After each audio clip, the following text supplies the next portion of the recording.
Congratulations, Rob. Congratulations, Reynard City. I'm Erin Brooks. I'm a cosplayer and illustrator, and I just wanted to give you guys a shout out, and I am so proud of all the amazing just community that you guys have grown, and congratulations on your 6,000 followers. Wow, 6,000 followers on Twitter. I never thought I would see today, but here we are.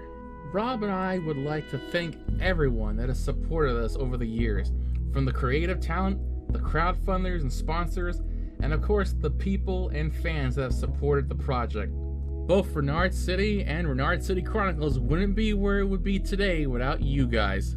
But what is Reynard City? What is the story? Where did it all begin? And what more surprises do we have in the future? Well, sit back and relax, viewers, because that is what we're going to answer today. So if you'd just like to introduce yourself? Yeah, I'm Katie. If you had the choice of AK Girl's powers, so you've got one, what would you go for? Stealth. Ooh, very cool. Any particular reason why? I think it'd be interesting to see how other people react. Very good. No, not in a bad way, but just in seeing how people react. Ooh, very cool. All right, well, thank you very much. Much appreciated. While we do have a story introduction on this channel, here's a quick little recap for those just catching us with this video. Our story features 3 superhero foxes teaming up with their friends in order to fight an evil robot fox. The main trio consists of AK Girl, also known as Vibes McAllister, a psychic with a very interesting weakness to caramel. Sally, aka Wonder Vixen, a former talent show star with a very serious condition of body dysmorphia, itself tied to a guilty secret from her past. Finally, there's Guillermo, otherwise known as Hyper Rob, Sally's boyfriend, who is burdened by the fact that his own father created the very enemy that they seek to defeat, the evil robot Mega Fox. So if you'd just like to introduce yourself for everyone? Hi, I'm Paul Rowlands. I'm the marketing manager for Heritage Will Writers. Hello there, my name is Biscuit Jill. We are here today at the Bowling House in Dearham Road. We've just had our April Fool's release up. I've been looking through this fabulous magazine, thoroughly enjoying it. If you had the choice, what of those powers would you want? Steel Mode, I think. The superpower that I would like would be speed.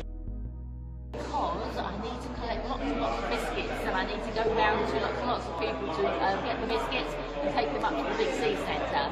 So happy Easter to everybody, and thank you so much for joining me today. Awesome, thank you very much. Who would have thought that a big project such as this would first start in a small little market town known as Beckles? It was here where Rob Turner would get the first inspiration he needed for Reynard City, by watching his friend Ren play a little game on the Sega Mega Drive known as Sonic the Hedgehog. I remember seeing Sonic the Hedgehog for the first time, and there was just something about it. There was just something about the colour, the movement. I think, you know, there was something I think that kind of activated in my mind, and somehow it kind of, you know, triggered something in my imagination. That, I think, was where the germ of the idea started, because I like the idea of the character, I like the idea of the world, and in effect, a lot of the world of Reynard City, yeah, there's definitely a strong Sonic influence in there, but I think it kind of was a springboard that then kind of developed into other things, and it kind of mutated into its own thing.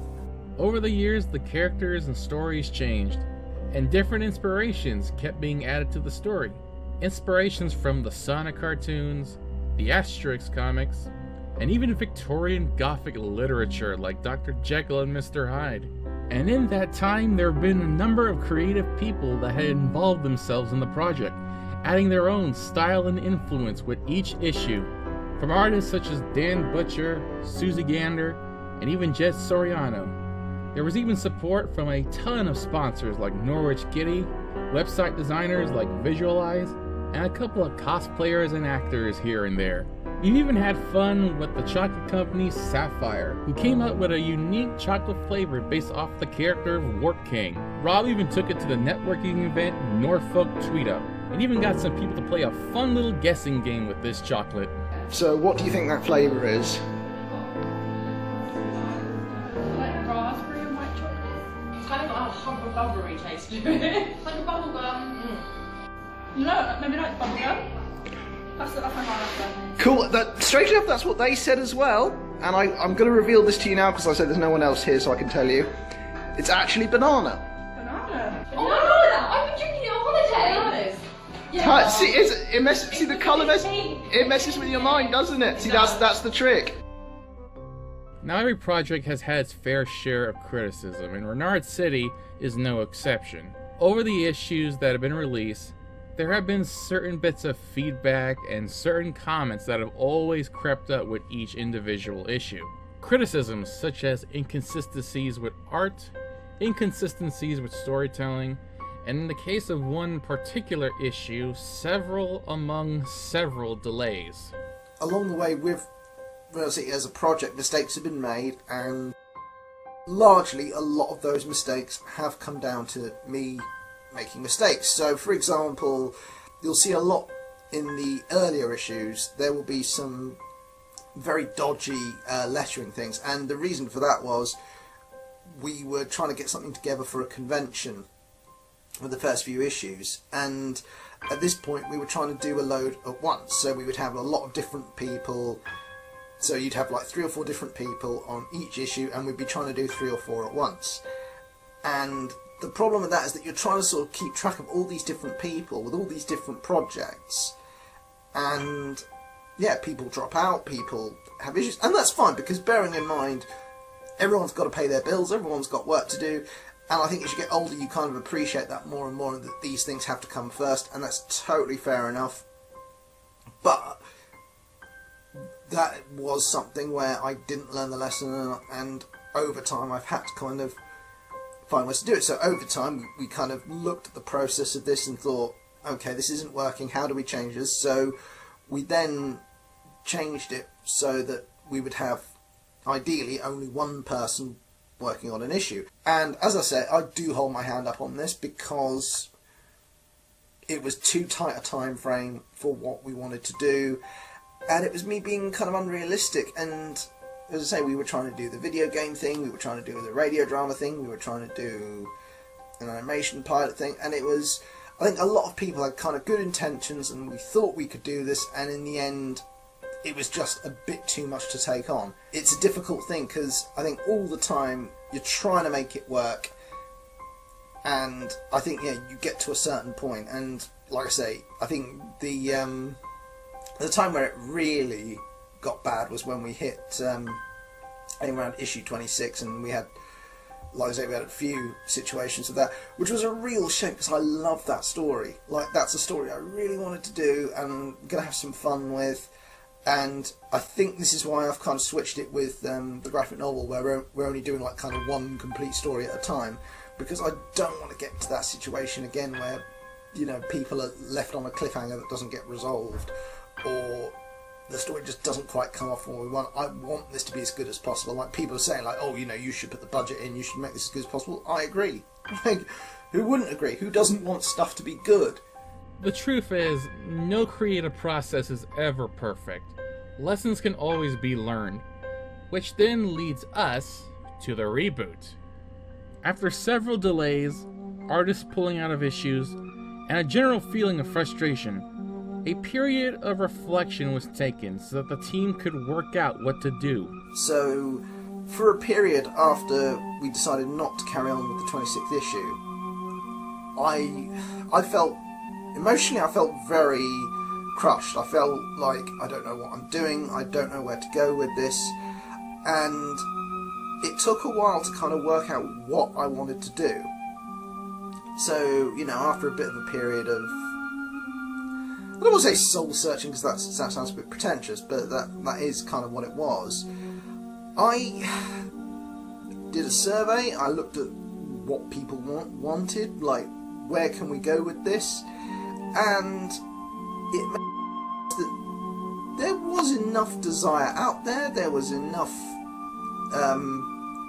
feeling for it out there, and that was when I started thinking about how to do this as a reboot. And I think the thing is, reboots in a way have got a bad name for quite a few things, but I think when a reboot is done right, it is perfect, because a perfect reboot looks at the thing it comes from and says, okay, that was good, but how do we build on it?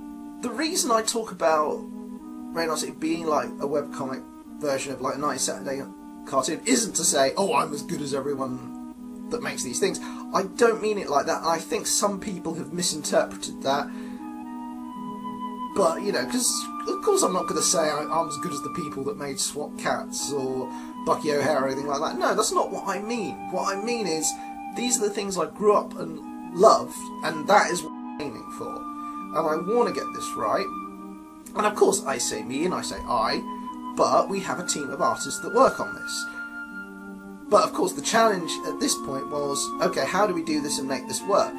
For right now, I think the lesson to learn from this is to zero in on getting this as good as it can be and not try and rush it, because I think I do have a bit of a hair trigger, and I think the issue I sometimes have with myself is that I want things to get out there, and I am very, you know, and I do kind of react, and sometimes you have to learn to curb that back, and it's not an easy thing to do. It's like you have to kind of fight with your own personality a bit sometimes.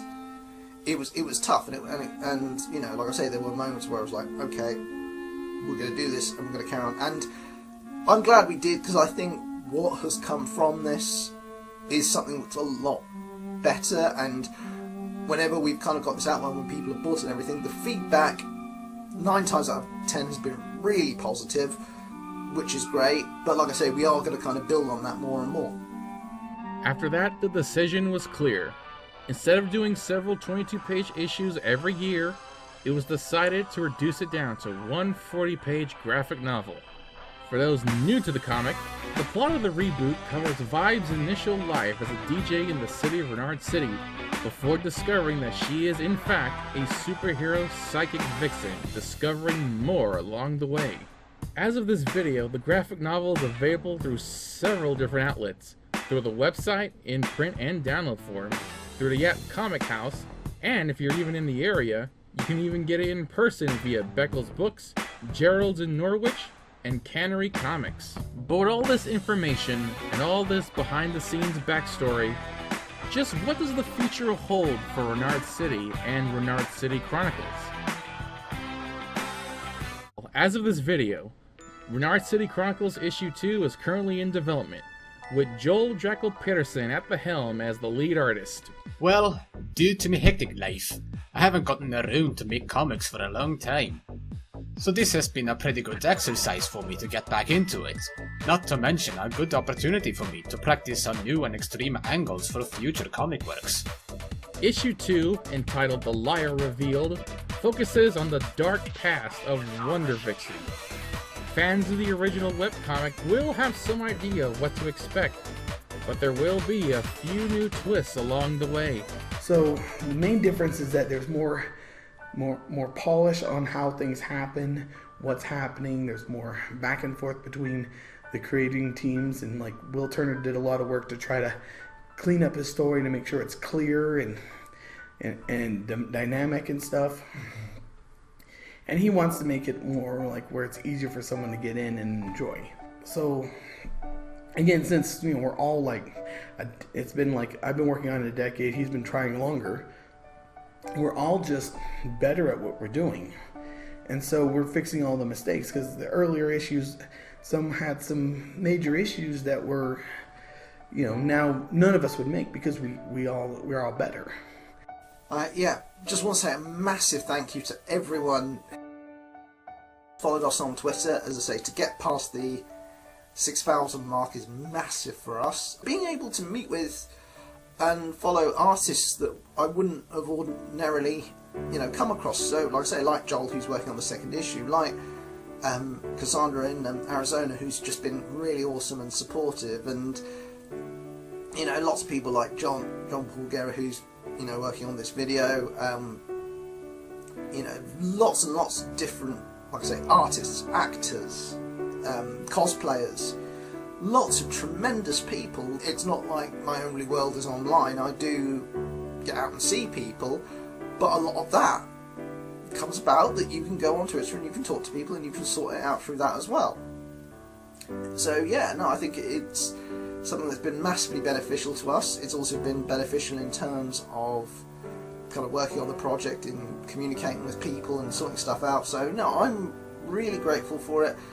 But to be honest, like I say, I'm really grateful for anyone who supports us, whether it's through Patreon, whether it's through sponsorship, whether it's through, well, any number of things. And like I say, again, we've got various videos for that because we want to kind of cover everyone as much as possible, and it's why I do the Follow Friday thing, which is why I do it quite a lot. Because sometimes people say like, oh, why do you bother with that? Well, because you want to say thank you, because you want to say to people like, you know, the YouTubers who, you know, give you entertainment, or, you know, people that make you think, or people that, you know, show you support when you need it, or the people, you know, are there with you when Norwich City score a goal. You know, it's absolutely fantastic. So, you know, thanks a lot, guys. And if you enjoyed this, you know, please, you know, subscribe, please share the video. It's very much appreciated. And yeah, here's to, you know, whatever we've got coming next. And if you want to know more, you know, get in touch with us. It'll be awesome to hear from you. Much love. If you wish to see that special thanks playlist, just click the link found in the description. So from Rob, from me, and everyone else that has worked on this project, thank you for all the support. You are what helped Reynard City become what it is today. There's a lot more in store for the future, so until then, catch you later.